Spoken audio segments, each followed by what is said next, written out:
আমি এই আষ্টে বেচে সংসারে জীবন জীবিকা করি। এই আষ্টে আমরা বিক্রি করে সংসারের কাজে লাগাই।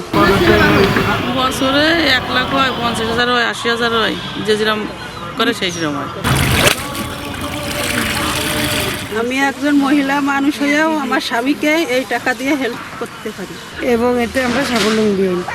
সব মাছের আসতে এই করে শুকাইয়ে বিক্রি করি, সংসারের জিনিস টুকিটাকি জিনিস কিনি, আর্থিকভাবে সামলে করি। আষ্টে আনার পরে আষ্টে ধুয়ে রোদি দিয়ে শুকাতে হয়।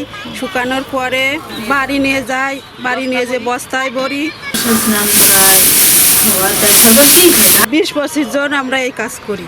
মাছের ব্যবসায় 5-6 বছর ধরে করতেছে, কিন্তু আগে ছিল 4-5 জন, এখন বেশ 50 জনের মতন এই ব্যবসাটা করে। আসছে সবাই দেখতে দেখতে আসে, কিন্তু লোক খদ্দের অনেক হয়। 10-12 জন খদ্দের আসে, এসে কিনে নিয়ে যায়। আগে কিনতো না, এখন সবাই কিনে 100 টাকা করে কেজি নিচ্ছে। এই রাত্রিবেলা দিনবেলা ব্যবসাটা করে রাত্রিবেলা নিয়ে আসে, সকালবেলা ধুয়ে এই রোদ্দুরে নাড়ি, আবার দুপুরবেলা এসে সেটা সুন্দর করে ভেঙে চুড়ে আবার নাড়ি, হয়তো এক রোদ্দুরে শুকায় না, পরের রোদ্দুরে আবার শুকায়।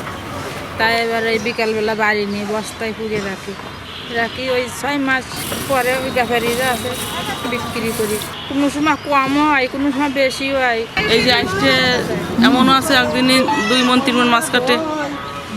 সেভাবে বাইরে মানে অনুষ্ঠান সে তো 10-12 কেজি হয়ে যায় আসছে একদিনই, কোনো ব্যাপার না।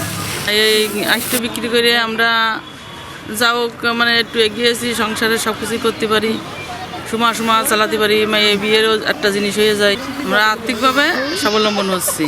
এইভাবে আমাদের সংসার চলে যাচ্ছে। বাজার থেকে আনি, কাঁচা আষ্টে ধুয়ে শুকিয়ে তারপরে বিক্রি করি। সংসারের কাজের জন্যই তো লাগানো করা হয় এগুলো। আগে তো এই আষ্টেগুলো ফেলে দিত, এখন ওই বাজারে যারা মাছ বিক্রি করে কি যারা ওই খাওয়ার জন্য নিয়ে আসে, তারা ওইগুলো নিয়ে আসে নদীতে ধুয়ে ওইগুলো আগে সবাই ভাবতো যে ফেলে দেবো, তো দেখলো যে ওর অনেক টাকা রোজগার হচ্ছে, তাহলে আমিও ধুই। তাহলে সেই করে অনেক মানুষ এই জায়গায় 25-26 ঘর লোক ওরকম ধুই। কেটে আষ্টে আমরা ফেলে দিতাম। এখন এই আষ্টে হঠাৎ করে একদিন এসে একজন বলে যে তোমরা আষ্টে ফেলে না, এই আষ্টে শুকাও, আমি নেব। তাহলে আমরা চিন্তা করি যে এত আষ্টে কত বা হবে, কী হবে, এমন একটা মন্তব্য করে। তা আমাদের গ্রামে প্রথম আছে ভীম নামের ছেলেটা, ও কিছু আষ্টে সঞ্চয় করার পরে তখন আর আমারও 40 টাকা 35 টাকা কেজি পায়।